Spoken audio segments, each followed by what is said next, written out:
about we're being poisoned by food.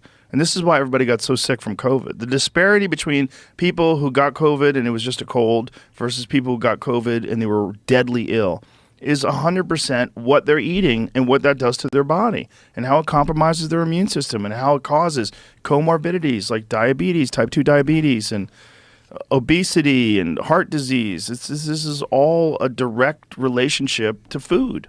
But there's no money in healing people. You know, the chronic disease, it's a huge moneymaker. Yeah. And it's not going to change. I was watching something the other day with Tucker Carlson was interviewing somebody named Callie Means. I don't know if you saw this, but he's talking about Ozempic.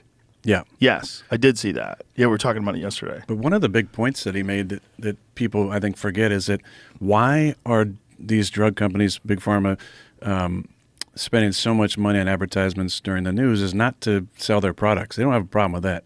It's to control the messaging. Yes. I mean, they're fucking controlling the message. So for sure. So if somebody went after that and said, hey, you're not going to be allowed to advertise on TV anymore, because I think we're one of the only countries, maybe there's one other country. New Zealand's the only other country. Okay, so there's two countries.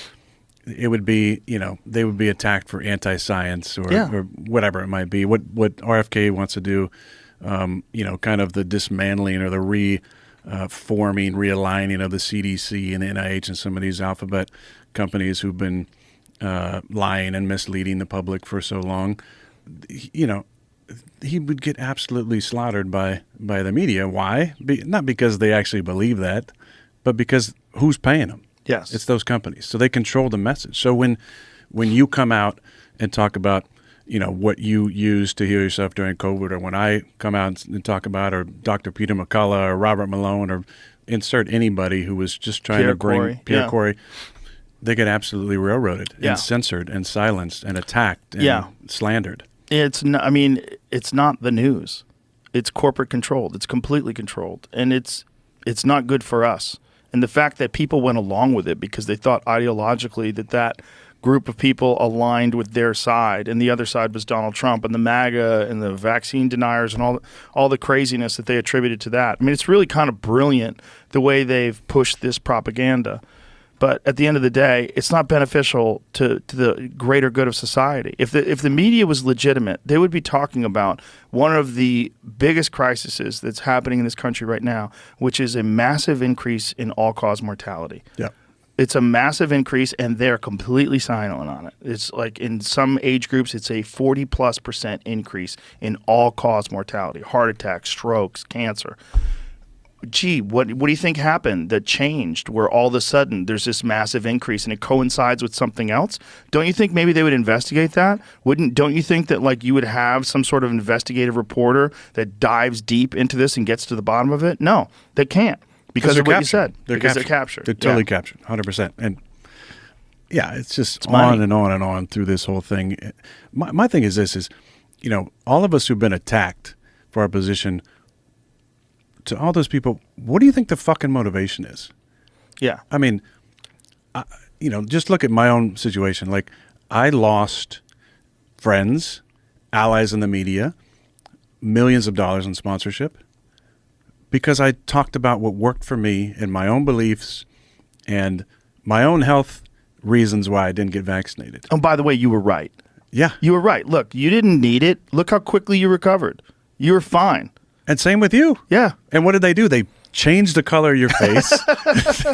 they vilified all early treatments, including a medicine that has one of the safest profiles out there. That we've talked about it. The guy who invented it got a Nobel Prize. Yeah. They were using it all over the world, in Uttar Pradesh, in Africa, and various places. And that's what you do during a pandemic, right? You find ways to repurpose drugs for early treatments. But now they couldn't do that because if there's an early treatment, then they can't get the UA. Drugs that have been proven to have antiviral properties. Yeah.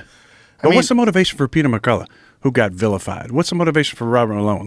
Well, if you know Peter McCullough is like, that guy has standards and morals and ethics. I mean, he is a rock solid guy. And he actually treated patients, too. Actually treated patients. He's also the most published doctor in history in his particular field of study. But like, what is the conspiracy on that about motivation? Like, what do I get out of Yeah. what do you get out of sharing what you share? Well, I didn't think anything was going to happen. When it happened with me, I knew that people were upset at me because I was hesitant to take the vaccine, but that was because 2 people I knew got strokes. Yeah. I wasn't initially hesitant at all. I was set up to take it. I was set up to take it by the UFC. By the UFC, yeah, I remember you said that. I was ready to do it. I was like, okay, shoot me up. I was going to have them do it to me. I thought of it like a flu shot. Like if I was about to do the UFC and they said, oh, you have to take a flu shot before you go to the UFC, I'm like, all right, just stick me. I didn't think it was going to be a big deal.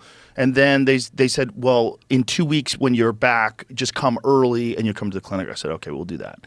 And then within that 2 weeks, it got pulled. Yeah. Luckily, but it's not just those 2 guys. I know a lot of people now with pretty severe vaccine injuries. So do I. And so many people have reached out to me because of what happened to me. Celebrities that wanted to be quiet about it. People that are like really hesitant about talking about it openly and publicly, but they were really scared. Like people that have like real serious problem. I have 2 friends that have pacemakers now. Yeah, I remember you talked about that. They're like one of them in their 30s, right? Yeah. He's a dentist. That's not fucking normal. No, it's not normal. It's not normal for at your all. heart to stop for 9 seconds at a time. He's a thin, healthy, young guy, and all of a sudden his heart starts fucking up. Why does nobody care about that? Well, everyone's scared. There's people that are scared because they took it and they're worried that they have a ticking time bomb and they want any information that refutes that and that confirms that they made the right choice. Also, they did make the right choice morally and ethically when they did it. They did it because they thought they were doing the right thing. Everybody has to do it. We're going to protect everyone. If we all do this, this is going to get us out of the pandemic. Because the news media was being used by these pharmaceutical drug companies to push a very specific narrative. And they didn't do any critical thinking. They didn't step outside the box. They didn't talk to any scientists that differed.